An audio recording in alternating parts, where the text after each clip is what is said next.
it's Drybear. Now, one of the challenges with the new Dragon Age Veilguard game is that just like old Dragon Age games, you cannot change your class from the class that you choose in your character creation. So right after the opening cinematic, you make your character, you choose your class, you're locked into that class for the rest of the game. So it's very important that you understand, if you're diving into Dragon Age the Veilguard, which of the classes you want to play and what they offer. So today I'm going to walk through the 3 different classes, their 3 different sub-specializations, and what makes them different. I'm going to do everything I can to make this video spoiler-free. So we're just going to talk about the talent tree, the abilities inside of it, and the 3 different classes, and I'm going to be showing either just on the side of the road or at the very beginning of the game for the classes on what makes them unique. Now, what's cool about this game is you can refund your points for your talent tree at any time. As you level up in the game, you keep leveling up, you get more and more points, and eventually you can kind of get a lot of this tree filled out. But there are going to be, for each class, inside there's going to be a core area, which gives you a starter ability, which you don't have to use, as well as an ultimate ability, which you'll be using until you unlock a specialization, which will replace your ultimate ability. There's also just some general things inside of this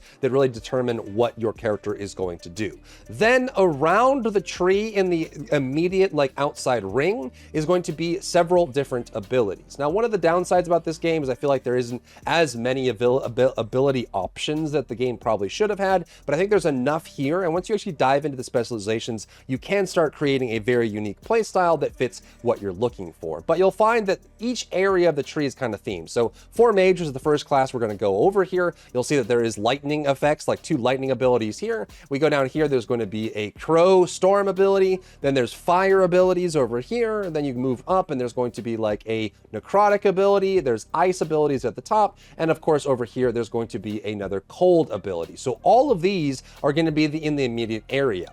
When you're putting your character together, you will be able to select 3 different abilities and an ultimate based on what you have unlocked in the tree. And again, you can refund points at any time to respec if you wanted to. So say you went towards the fire area of the mage tree and decide that you wanted to go necrotic, or you wanted to go lightning, or you wanted to go cold, you could switch it up at any time and change that. The only thing you can't do is change your core class. So if you chose mage in this instance, you will not be able to switch to warrior, you will not be able to switch to rogue, and even from what I can tell on the unofficial mods areas, there aren't even mods that allow you to change class, because so much of the game is built around your starter class. The items that you get, the things that appear in stores, the interactions are very much tied to what class you chose at the beginning. Even the cutscenes in some cases are related to your class. So in that case, they just lock it to whatever that is. The next thing to talk about is the specializations. So you'll notice that as you move out from this talent tree towards the edge, there are 3 different specializations that you will be able to unlock. You can only have one of these active at any time, and if you look at the specializations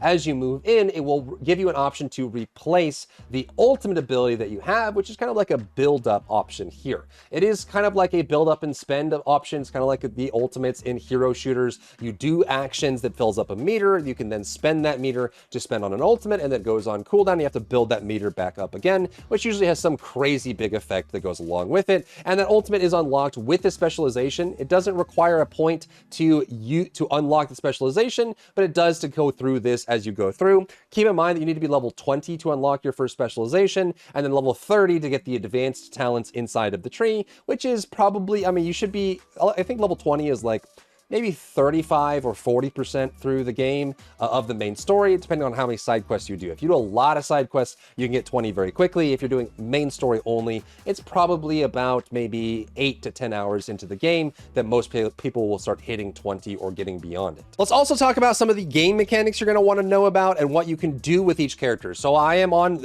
one of my longer playthroughs, but I am also kind of just off to the side of a map. This is a beginner, like opening story map, nothing showing here. So let's talk about what you need to know about the classes in general. The general gameplay loop is quite simple, and so your finesse is going to come into your ability to parry, block, dodge, and interact with some of the QuickTime events, as well as how you use your abilities and runes later on in the game. And this will help you understand the game and also understand what class you may want to go with. Every class has a light attack and a heavy attack. So they've done this, at least on PC, you'll do your light attack through this button, and you hold the button, which is left click on PC. I'm sure it's gonna be a trigger on console for that as well. You also have an alternate fire for every weapon. Each weapon has something different, like the sword and shield for the warrior has a block, the mage has a channeled on the staff. Every weapon has something different, like the weapon on the dual daggers for the rogue versus the bow, that sort of thing. So you have your alternate fire, your light attack, and your heavy attack, which can go into a charged attack as well. And that's how you mix things together. There's usually a hit chain. Depending on where you are in the hit chain, you'll be able to combo certain abilities or certain effects. And there's also just like a special passive or like unique attack that works for the weapon as well, which is for the staff here. This is going to be like a shockwave that you build up. You'll build up staff energy, and then you can spend it by using it on it as well. On top of that, every class has 2 weapons, and these weapons, unfortunately, are fixed, which means that you can only use these 2 weapon types on each class. For the mage that we're starting with here, it is a staff, and then it's also a dagger and an orb. So we have this ability to switch between a staff, and you can use, we're using X on PC, but warrior has a 2-handed weapon, a sword and shield, and then rogue has the bow and the dual daggers that they can switch between 2. You can switch between these at any time. You can use them both in combat if you want, and you'll have them both equipped at all times as well. And they both have the same thing, a light attack and then a heavy attack, and they also have a special attack, which the special attack for the dagger is the melee attack, and the light and heavy revolves around the orb, doing ranged attacks as well. So you'll combo all those together. So, like I said, you're going to be able to combine all those basic mechanics with the 3 abilities that you slot in and your ultimate. That's going to be your core rotation. And honestly, this feels, at least to me, quite simple because a lot of the cooldowns can be quite long. As you start using these abilities and putting them together, all of this starts working together into its own kit. You do your light and heavy attacks, you do your charge attacks, you do your heavy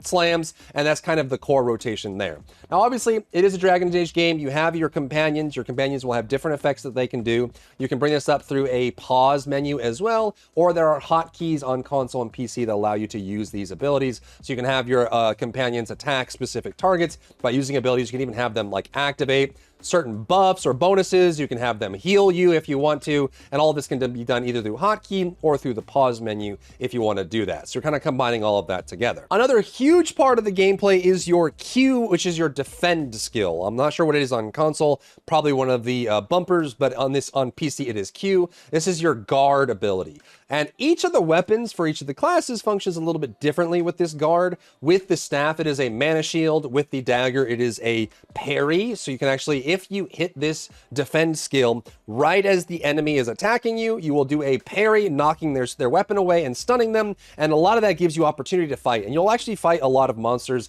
that end up having non-stop flurries of attacks. So being able to interrupt them or straight block them is going to be very useful. Now, the other thing that you need to be aware of, and something that doesn't really jump out at you when you first start playing the game, is there's going to be a lot of mix-ups that you can add into your play style using passives. There's a lot of traits and passives in this game, and at first I was kind of bummed about it, but the more I play around with it, it does create a lot of interesting combinations that you can put together to create different play styles. So there are things that allow you to, after you use a certain ability type, it modifies your attacks in some way. There are different things you can do where, like, after you dodge, you get a special attack. You can do perfect lineups on charge attacks as well. So if you use like a perfect cast on this, you get a charge up attack to do something specific. There's some really cool ones for warrior and rogue as well, which we'll get to in a minute. But a lot of that is going to be kind of picking your core 3 abilities that you have on your character, picking the core 3 abilities you have on your companions that come with you, mixing those together in really interesting ways, but also being able to get all these traits and passives that modify what your core rotation is and what your core basic attack combos are and how you put them all together on top of everything. The other thing that's worth noting is there is a combination system that exists in the game. It's quite simple and straightforward. There is a apply and detonate. So there are some abilities that apply a certain status effect. So in this case, Entropic Sphere applies weakened, and there are some abilities that detonate certain status effects. So if you see that it applies sundered and detonates sundered, you'll get this really cool AoE special effect that will play, that'll do a bunch of damage in an area. So combining your abilities with your companion's abilities to do apply effects and then detonate them gives you more options for skill expression as well as bonus damage. Now, this is where the game started to get a little bit better for me, because at first it felt very straightforward and simple. The way I kind of describe it, and I'll do a review on the game overall, but the way I kind of describe it is that it feels like the first 10 levels in an MMO where you just only have your auto attacks and a couple abilities, and it's very straightforward and kind of linear. But things start getting more interesting once you get the later on gear options as well as the rune system.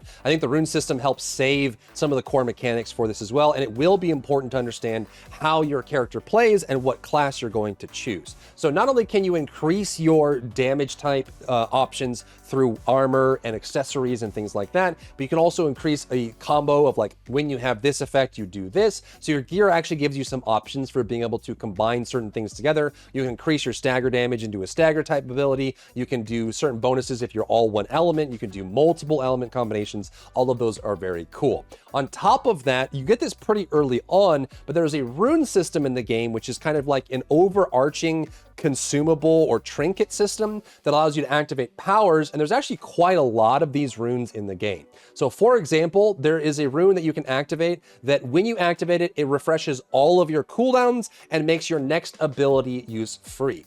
So what you can do is you can pick some of the longer cooldown abilities, activate this rune, and then be able to reset your abilities and do them again, which gives you more option for play styles. Keep in mind that you can have 3 runes equipped at once. So if you look at the bottom middle of my screen, you'll see when I press C, it cycles through my 3 equipped runes. When you decide to use them, it'll activate and then it'll go on cooldown. So now that's on cooldown, and I can't swap runes. So you can't use 3 runes in quick succession. Once you use a rune, you will have it activated, and then that's it, and you have to wait for it to come back. But that does give you an option to make up for some of the weak points of a build or certain abilities that you may be trying to work together. So let's dive into the 3 classes and talk about what they offer and what they can bring. Keep in mind that you can slot in different companions that allow you to fill those gaps in your party. I would say it's not quite as extensive as like Inquisition or even like other like CRPGs, you know, things like that, like Rogue Trader or Baldur's Gate or any of those, but it does have some kind of, you can actually get some kind of options to slot that in. And also your difficulty will change that as well, because on the higher difficulties, every mob aggroes you and ignores your teammates unless they get taunted, period. So there's going to be some limitations on that if you're going to play on the higher difficulties like Nightmare. So with Mage, we have 3 different specializations. We have the staff as one of our weapons, and the other option is going to be a dagger and an orb. These can actually have elements as well. So you can have an element for each of them. You can have all the different elements in your orb, and then you can also have different options for the dagger as well. And you can have it for the staff on that as well. You can get different options that give you different element bonuses on top of that. The 3 specializations you have are Evoker, which is an ice-focused build that has a lot of black holes and space magic, but it is ice. It's like entropy, that sort of thing, being cold in space. You have the Death Caller, which at first seemed really cool to me, but a lot of it is just, it's almost like a Warlock light, a lot of life drain, a lot of like green effects on the screen. It kind of plays more like Swain from League of Legends, a lot of draining and HP trading and, you know, HP gains and life tapping and stuff like that. Very much in that vein, but it has a lot of good AoE and it builds on top of it. And then you have Spellblade, which focuses a lot on using the dagger and the orb, a lot of mobility options, teleport and AoE options, and some pretty good backstab options like being able to get behind a target and do critical damage, that sort of thing. So if you're looking for the different options, those are there. And again, you can mix in the abilities from this as well. Like you can do fire spells plus Spellblade if you want. You can do like ice spells plus the Death Caller if you want. You can mix all those together, and there's even some options in the trees you'll find that like, for example, abilities that deal necrotic increase the damage of cold, or if they deal cold, they increase the damage of necrotic. So you can do like a dual cold necrotic Death Caller build, more necro style, and have that combination there. Now, because you have the dagger and orb, you will have the option to parry. I would say it's not as satisfying to do a perfect parry or a perfect guard than compared to like the warrior or the rogue. I feel like the rogue parries and the warrior parries are a lot more satisfying and reliable in that case. There is a way to parry parry with the staff, but it's super unreliable. Most of this is just being able to use mana to defend. So it's kind of just like a block. It's more like a shield, just defending yourself. It's like just guarding in Smash Brothers where you're just avoiding damage. So a lot of this is using ranged attacks to kind of fight through. You have a 3-hit combo with the staff, and pretty much all the weapons in the game have a 3-hit combo. So you'll shoot this, and again, you can change the element on these as well if you wanted to have ice or you wanted to have necrotic or something like that. All those elements can line up, and those can work with your build as well. On that, they're very element focused, and remember, there are enemies in the game that are weak to certain elements versus not, so you'll be able to build around that if you'd like. There is the charge attack from the staff, which is a shockwave. You will build up staff energy, and you can also do the channeled effect with this, which builds up over time if you talent into it, which gives you some decent damage, but you can't use abilities without interrupting it. While you're doing this, it does cost mana to do it, so you have to be very mana like built around mana in order to actually use this kind of beam, and you're doing a lot of range attacks that way. There's a lot of range attacks with the orb as well. All this is going to be very much range attack heavy, and this one I think a lot of people like the playstyle of, but it's very much a combo detonate. So as you hit targets with this orb, it will build up stacks on the target up to 3, and then you can detonate those stacks by hitting them with the dagger. So you're going to hit them 3 times with the orb and then hit them with the dagger, and you do get like a good amount of like mobility with this build here, but it's a lot of ranged attacks coming from the mage in general. Especially going over to warrior, you're gonna get a lot more melee focus and defense focus with this, but they have some really nice burst option as well. So if you don't like being more range, you want to focus on more melee and being in the fight, the warrior is going to be able to fulfill that for you. Just like the mage that we talked about earlier and the rogue as well, they have 2 different weapon sets. The first one is going to be sword and shield. It's going to be a sword and a shield no matter what you do. The other weapons that are available in the game, like there's 6 weapons total. Each class can have 2 weapons. 2 sets of weapons, and then the companions all have their own weapons as well, and that's just a hard line they've created for themselves in this game overall. But for warrior, you have sword and shield, which has very basic attack combos. What's cool about this is their charged and heavy attacks do give a good amount of stagger, which can be useful, and they also have a very good combination of range attacks using their shield, so you can actually build this up as a range throw.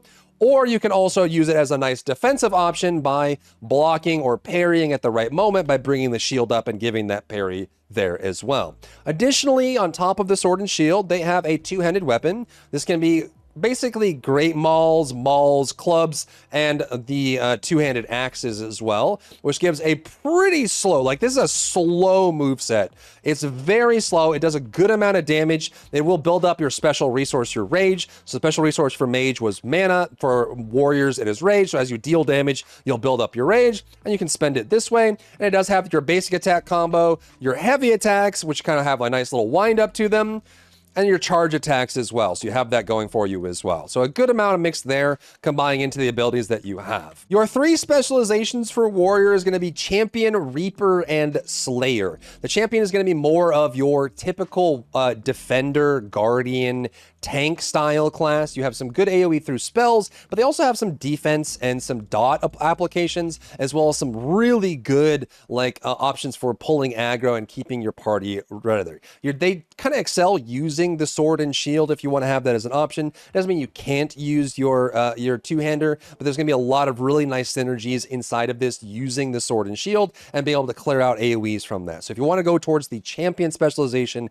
I think this one fits really well. And you can also just use your companions for major damage while you still do like some crowd control and some tank style gameplay with this, while it still can do incredible damage on top of that. Next is the Reaper, which is essentially a Grim Reaper. They use a scythe for a lot of things. It's not going to be a weapon that you equip. It's like a special unique weapon that is only there for abilities, but there's some really cool options. This gives you the kind of death and decay style Grim Reaper or Soul Eater style gameplay with a lot of necrotic options for AoE. I think the ultimate is great because it's kind of like the Evoker Black Hole, and that it has lots of suction. It pulls enemies in, it vortexes them in while doing lots of AoE damage. They have some cool necrotic procs and debuffs that they can apply to the character as well as some really nice mobility and dashes and movement. So if you wanted to play more of a 2-handed Reaper style gameplay, Warrior offers this, and this is definitely going to be one of the more popular choices. Lastly, you have Slayer, which is kind of like the Berserker of the game, but not all the way there. The way this was pitched to me me when I first read about the game and looked at the game. I was hoping it was going to be kind of like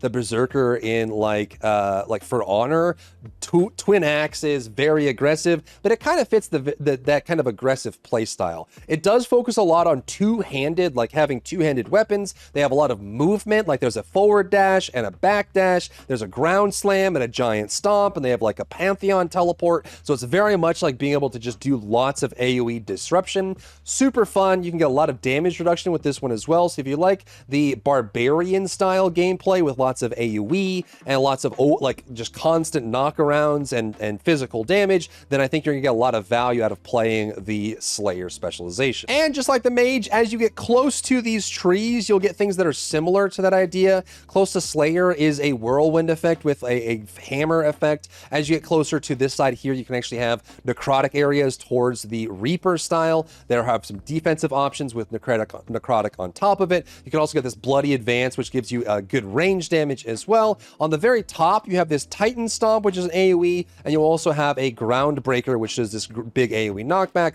with some lava on top of it. And then as you go towards the champion area, you have this Pulling Spear, which is very God of War-like, and that you can pull enemies towards you, which gives you that kind of play style. But honestly, you can even just do like the Grappling Spear with a Slayer and play that way, and you're going to get a very God of War style gameplay from it. Moving on to Rogue, it's quite a different experience because they don't have like the true weapon swapping. They have the action available for both their weapons at all times. So their normal weapons are their twin daggers. They can put swords on there as well. But you have these two melee weapons that you can mix together, and they actually have probably the most flexible combo system with their weapons, where they're able to kind of really mix together some kind of really big combos using their melee weapons on top of that. However, to counterbalance, they don't really have like the true block. They do have a nice little parry, which has a really tight window, but is super useful. And this is your defend ability on top of the melee weapon. However, if you use the alternate fire on your daggers on the Rogue, it will fire the bow instead. So you can actually bring this up and fire. You can shoot arrows with this. And then there will be different abilities that might use the melee weapon, or they might use the bow instead. But you have this combination of being able to use your melee attacks on top of that. They also have some of the most agile attacks, is what they call them in this game. And that's kind of like these really big, like super heavy movement available attacks where you have like lots of dashing and movement on top of that. So these agile attacks are the most plentiful on Rogue, but you have some really cool options to mix up into that, and then you can go up into the air and use your bow. But they have the most flexible options for just basic attacks and basic combos because they kind of interweave their weapons together. The three Rogue specializations are Duelist, Saboteur, and Veil Ranger, which specialize in either doing the twin daggers as a primary, doing the bow as a primary, and then Saboteur is kind of like more of a like Guild Wars 2 style engineer, where they have tech and weapons and gadgets and turrets and things like that, and they use those as their primary method of damage. The Duelist has a lot of necrotic damage and necrotic amplification on abilities, but they still play